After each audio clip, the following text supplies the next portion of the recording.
Blaha. Zľakol sa, tak sme išli po sebe. Takíto sú tí liberáli hrdinovia. Vo svojom príspevku na sociálnej sieti Telegram Ľuboš Blaha pripomenul, že progresívci chodia po Bruseli a lobujú za to, aby Slovensko prišlo európske peniaze. Toto konanie výrazne odsudzuje a považuje to za ekonomickú vlastizradu.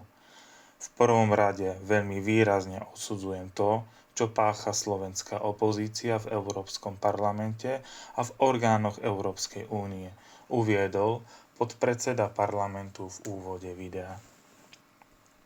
Oni chodia a kidajú na Slovensko a my to považujeme za ekonomickú vlastizradu, vyjadril sa Blaha.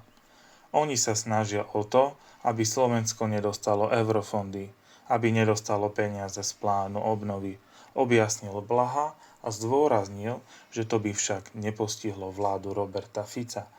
To by postihlo bežných Slovákov, aj samosprávy a regióny, uviedol. Je to judášske a vlastizradné. Ja som presvedčený, že toto je judášske.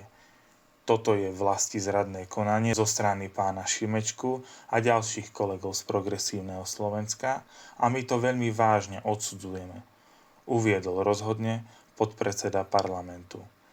Ďalej sa venoval technickým listom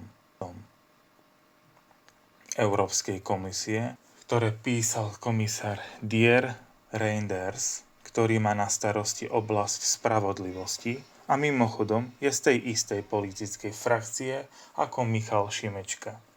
Citujem: a keby ste ten list čítali, tak vidíte, že to je len rukopis slovenskej opozície a PS. Odhalil Ľuboš Blaha. Blaha uvádza, že v liste sa komisár pýta na to, čo sa bude teraz diať Lipšicovými ľuďmi a zamestnancmi úrady špeciálnej prokuratúry. Čo je do toho Brusel? Reaguje Blaha a dodáva, že je to výlučná právomoc Slovenskej republiky.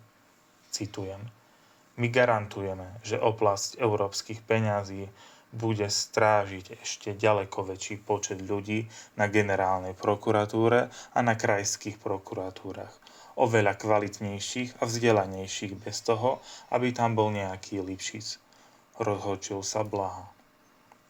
Slovensko je suverénny štát a žiaden Brusel na pokyn Šimečku a ďalších progresívcov nám do toho nemá čo kafrať, viedol rozhodne Ľuboš Blaha.